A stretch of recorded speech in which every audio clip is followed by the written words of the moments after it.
Ayan guys, kahapon nilinis ko nga pala yung yung mga kamatis kasi yung dahon niya marami ng dilaw. So hinawan ko siya. So ayan, makikita nyo yung mga natitirang bunga ng kamatis. Ayan siya. Grabe. Oh, marami pang natitirang bunga guys.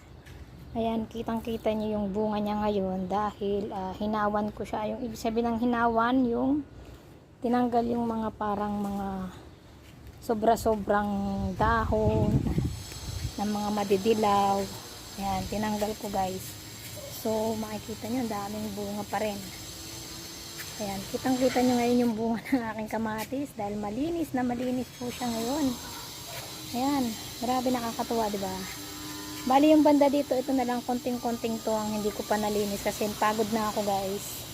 So ayan, nakakatuwang tingnan dahil ang dami-dami niyang bunga. Nakakatuwa, wow.